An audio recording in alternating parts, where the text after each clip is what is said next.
Dave. Dale. I'm so happy to see you. I'm glad to see you, man. Man, time. It goes back a long ways, over 60 years that Back there. that we were friends. Oh yeah. Man, it was in the 8th grade at Washington Junior High School. Home of the Toads. Was that the mascot? That was the mascot. Oh, I didn't know it was a toad. Toads. Oh no. Beats tadpoles. Yeah. Right. Or the slugs. There's one that's a slug. Oh, come now. Sea slugs. So when we met there in the 8th grade, I assumed what drew each other to each other was, I thought we were into surfing culture and rock and roll. Surf and rock and roll, and well, don't forget smoking behind the backstop in the mornings before school. Oh, that too. Okay. Yeah. Okay. And was Jimmy Zupko there too at that time? No, I don't remember him being there at that time. Oh, but later on, Yeah. we hooked up, maybe in the 9th grade. Yeah, I think so. Yeah. But at some point there in the 8th grade, what do you remember about Washington Junior High School, the school in general terms? Or Well, that was just a culture shock for me, but we won't go into that because I was supposed to go to Irwin, on the west side. Right. And I got transferred over to the good side of town and, it saved my soul. I remember you telling me the story about your mom wanted you to go to that school. It's a better school. Yeah. So, but it was a culture shock. But yeah, other than that, I just remember Coach St. John. Coach St. John, I remember his name. Bald-headed guy, boxer. Had a tough-ass looking face. Yeah, and he always wore a hoodie. Yeah. White hoodie. I think it was a white hoodie he always wore, And he was a nice guy. Was he nice to you? Yeah, it was nice to me. He hated my guts. I specifically remember one memory of him. All of us lined up there in PE, and we're lining up there in PE, and I don't know why we had to line up, and he was talking to us as if we were in the military or something, and he said something, and I think I cracked a joke or something, and I probably had my bleached blonde hair hanging down here. Over your eyes. I was a little juvenile delinquent, and I made a wisecrack, and he comes walking up to me, and he says to me, "You are a bad citizen." And I was shocked. And then he poked me in the chest with his finger, and that poking hurt, man. He poked me really hard, and I thought, oh, man, this old man could kick my ass. Oh, yeah. Yeah. And, I do recall getting in a fight, a scuffle with somebody, and hitting my head. Yeah. Really bad. Uh-huh. And I was really sort of dizzy, and I had to go back to the locker room. And he told me, you open your locker, get clothes on, we got to check you out, and da-da-da. Send you to the nurse. And I couldn't remember my combination. I got hit so hard on the head. Wow. And he came back with the Rolodex card and read my combination and opened it for me. Oh. He was that was the nicest, nicest gesture from him. But he was kind of hardcore. But other than that, I just, a lot of the teachers I thought were pretty good. Yeah. In general. The campus was nice. It was nice. It was so we start off the 8th grade in September of '63, and just 3 months later, in November of '63, the 22nd of November, JFK assassinated. Oh yeah. That was a big deal for me. It was something. I remember being at my sister's house babysitting kids, and her coming up the stairs, and she was crying. I'm going, "What's going on?" Yeah. She showed me, and I couldn't believe it. And then we turned on the TV, and it was like, it's everywhere. I remember them letting us go home from school, and when we went out in the hallways, the people were crying, teachers were crying, and they sent us home. And then when I got home, it was on TV, and we watched it all on TV. That was a big shock for the nation, and the world, I think. It really changed a lot of people. And Washington Junior High School. Yeah, getting threatened that you were going to be expelled unless you cut your hair. I remember that. Oh, you got that? Yeah, I got that. Because you had long hair. I remember you as being the king of the long hair guys. You had the best long hair, man. It was cool. Okay. If you say so. Yeah. Yep. But yeah, I remember being threatened by my history teacher. Sent me to the office. Said I won't have him in my classes because his hair. No way. Oh my gosh. It was a good teacher too. I really liked him, except for that. Right. But it was different, being at a school like that. I said it was kind of a culture shock for me because I was used to, all my friends were black, Mexican, and whatnot, on the west side. So it was kind of like the first year was like, whoa. All these stereotypes. Well, man, you should be wearing Frisco's and your shirt buttoned up. The cholo outfit. The cholo thing. You never wore. You weren't a cholo. Yeah, no. It just wasn't you for whatever reason. It wasn't me when I was on the bad side of town. It's not going to be me when I'm on the good side of town. It was just, it'll be me. Right. Now, I remember, I thought the dances in the auditorium were in lunchtime, but you said no, they were after school dances. They were right after school. I remember like at 2:30 or 3 in the afternoon, they'd have dances, and I remember one time there was a band playing there. An actual live band. Yeah, an actual live band. And I remember I was so afraid of dancing. I never danced with a girl there. I don't know why. Did you ever dance there? Yeah, I got flagged. They had the little monitors. Yeah? Yeah, because we were dancing too close on the slow songs. Uh-huh. And I was maybe, I had my hand where it shouldn't be or something. I don't remember, but I remember getting flagged by them. Yeah. Like, that's so cool. Well, embarrassing. Yeah. But anyways, then 3 months later, after the 8th grade started in November, the JFK, the assassination, and then just a couple of months after that, I believe it was February of '64, 4 months later, there's the Beatles on the Ed Sullivan Show. I don't know if it made as big an impact on you. Man, it made a huge impact on me. Yeah, they were great. It was the British invasion, and the pop invasion, because that's what it was at that time. Pop music. You know? And that's what they were known for, in my opinion. Right. Great, songs. And so it was 3 or 4 Sundays in a row. Was it 3 or 4? Do you remember when the Beatles were on Sunday night? Every Sunday night on the Ed Sullivan Show, and I remember it was like, oh my God, I'd be so glued on the TV when they played. And then after the Beatles were done, then the Dave Clark Five. I was like, wow, they were as good as the Beatles, I thought, what is this? And then a few weeks later, we got to see the Stones. Oh, and the Stones, yeah. And you can't say, let's spend the night together. It was, let's spend some time together. Yes. It had to be cleaned up for the Ed Sullivan Show. Yes. We can't have that ludicrous type of language or imagery in lyrical value. Yeah. But the Stones were a kind of the bad boys in a way, because the Beatles didn't write any lyrics that had to be cleaned up, but the Stones sure did. Oh, yeah. But even their little transgression, let's spend the night together. Oh, my God, it's so soft. And exactly.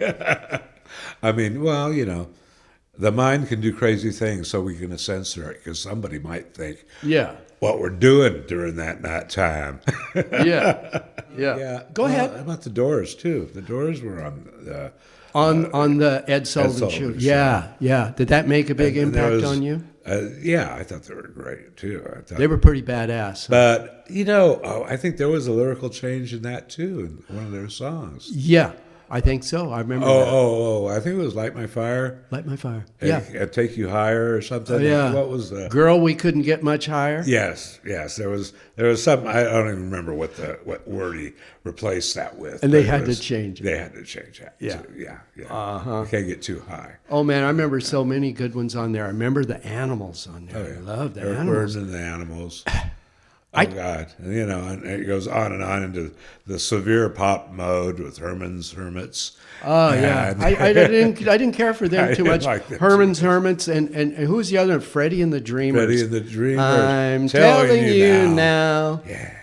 I just wondered if you were doing the skateboards and this and that. Were you with us when the big Hoagie team came to Manchester Center? Hobie skate. They made skateboards and surfboards too. And yeah, right. And they had their team of excellence there doing their skateboard rituals and tricks and whatnot. We were all supposed to be in a state of awe. But we were doing all that stuff too. Yeah. We were doing that stuff. And I remember we went in with cigars in our mouths and skateboarding. I know Mike Rogers had a cigar in his mouth. I had a cigar in my mouth. Skateboarding there to check him out. I guess almost like you'd see at a biker thing rally. You know, I mean, it was that. It was at Manchester Center. Yeah. They had the skateboard festival, and me and you and that Mike Rogers guy, and I think probably Richard Morello, maybe Jimmy Zupko. I don't know. Well, Jimmy, I don't know if he was very good on skateboard. But anyways, we came riding up as 4 or 5 guys, and the crowd thought we were the Hobie skateboard team. We weren't. We're like, we were just there, you know. Yeah. But I remember you and I and Richard Murillo and a couple of the other guys skateboarding there around those projects that I lived in, and across the street at the Veterans Hospital, because they had a lot of good ramps. Yeah.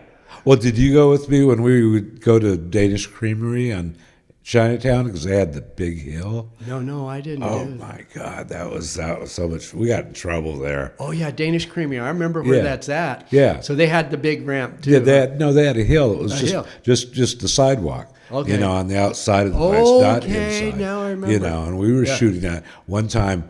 A big tanker truck was pulling in. Yeah. And I went under it. And it was because it was stopped. Yeah. We just went under, and they came out and just ran us up a rail. Hollering at us, get out of here. We're going to call the cops on you. You know, that's dangerous. Someone would get hurt. Yeah. So we were skateboarding in like 64 and 65, I would say. By the time we get to 66, all of a sudden something happened. The skateboards were gone. I wonder if we lost interest or something. Maybe too many head injuries after falling. I mean, I don't know. It could be that. But Now, the main reason for the skateboarding was our love for surfing. We wanted to go surfing. I think I only actually went surfing one time in Pismo Beach. I think it was with Richard Morello. And did he have a skateboard? A surfboard? And I went out just one time.